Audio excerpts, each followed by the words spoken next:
You are watching the press preview, a first look at what's on the front pages as they arrive. In the next half hour, we'll see what's making the headlines with Ali Miraj and Christina Patterson. There they both are. So let's see what's on some of those front pages for you now.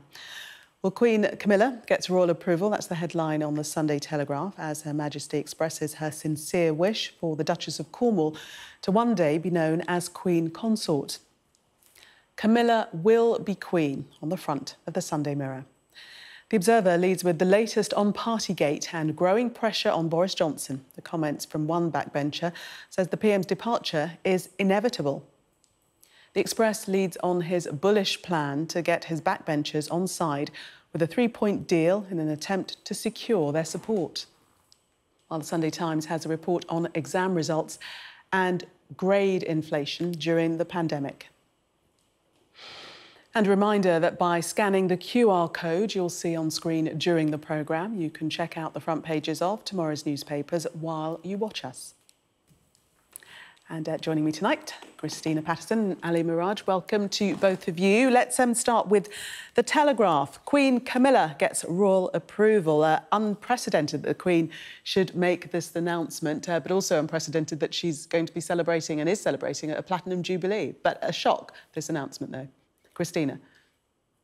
Well, I'm not sure how much of a shock it is, but I must say it's nice to get some good news in the midst of what seems to be a litany of rather depressing stories, and to see the smiling Queen reach a landmark that no other monarch has reached before is, in my view, cheering. I'm not particularly monarchist, but I'm a huge fan of the Queen. I think she's done an incredible job, and she's an amazing person, actually, and she really has spent all this time devoted to public service. She made a vow. She's a committed Christian. She took that vow seriously, and she has kept it.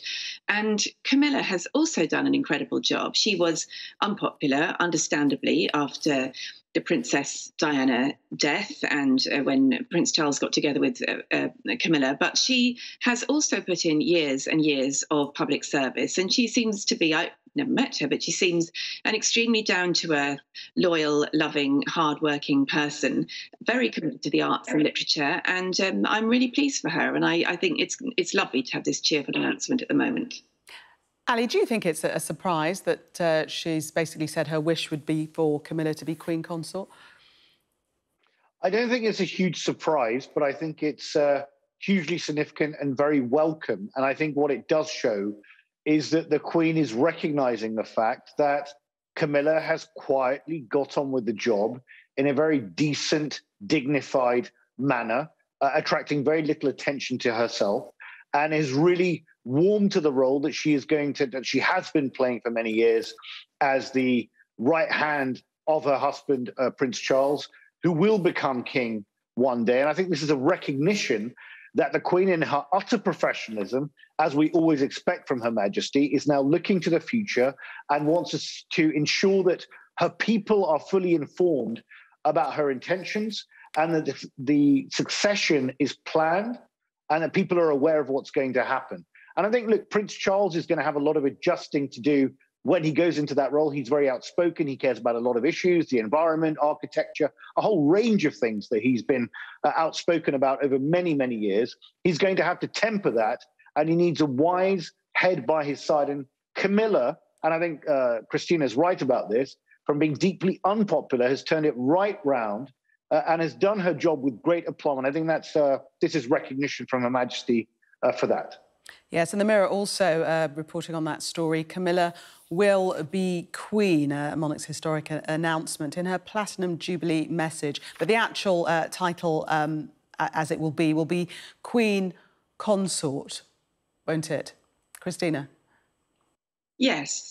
Well, I mean, she will be addressed as Her Majesty, which is an acknowledgement of her status. And I mean, in one sense, I'm afraid, I do think some of these titles are slightly ridiculous in 2022, but as a mark of respect, I think it's important. And she has to be consort because she obviously, Charles divorced before marrying her.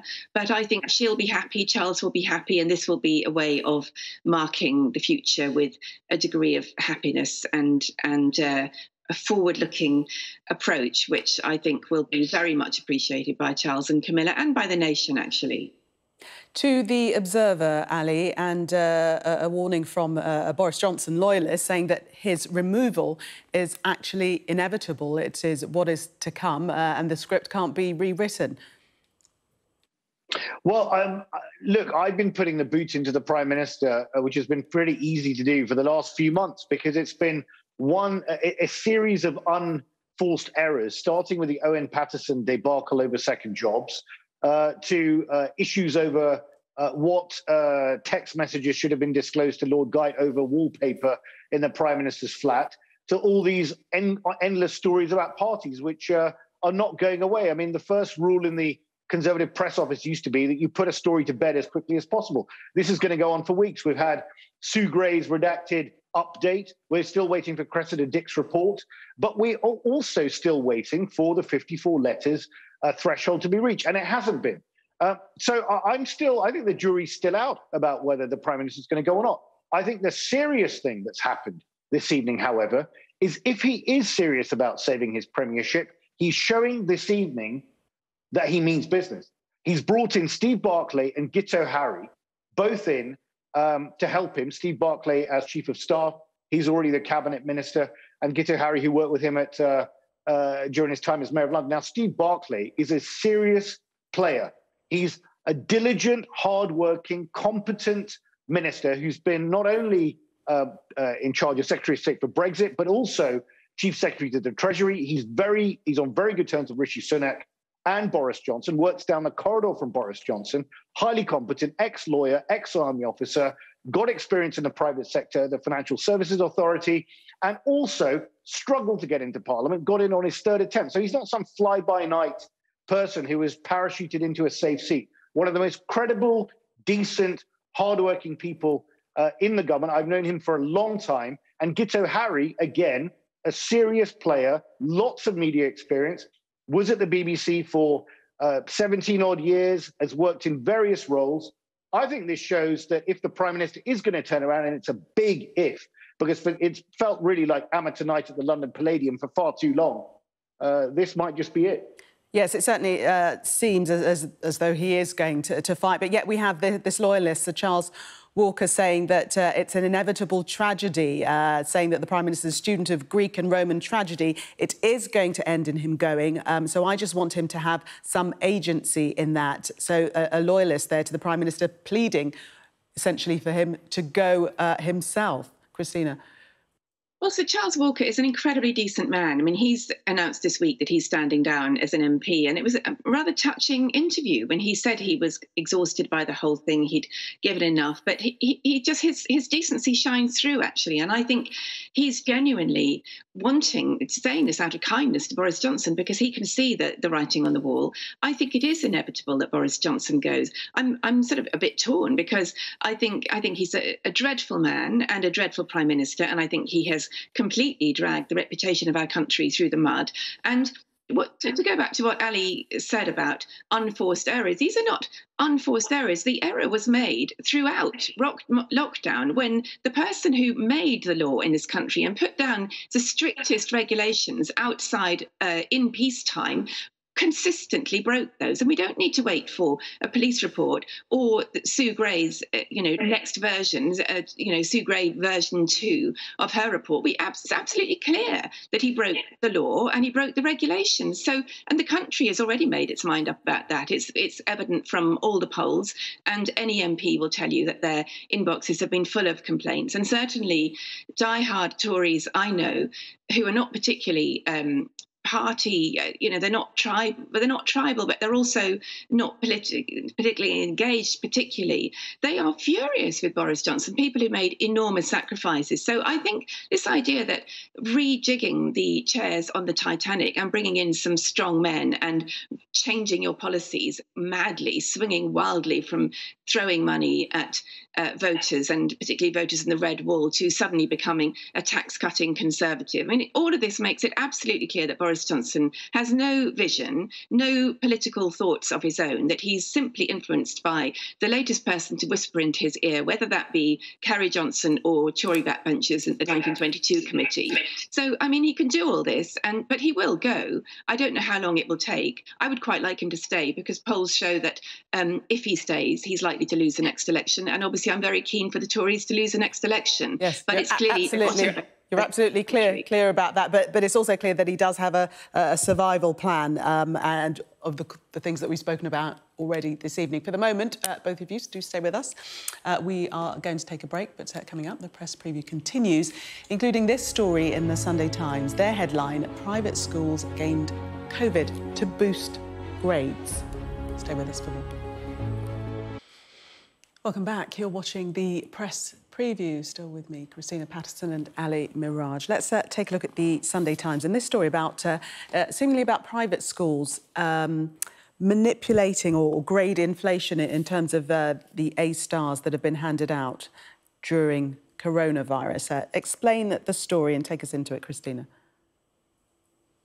Well, it seems from not all the full data isn't out yet, but according to what has been published already, it's clear that many private schools have managed to hugely increase the number of their students who got A-star grades. This was introduced in 2010 to indicate a particular achievement. And some schools have gone up from sort of 10, 12, 15% of A-star grades to 90%.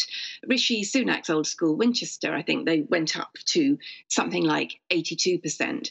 And it seems that essentially what has happened is that while so many people, so many children in this country have had a really, really tough time with their education, not helped by having possibly the most hapless education secretary in history, Gavin Williamson, who's just couldn't have made more of a mess of educating children during the pandemic and of the exams situation. An absolute fiasco.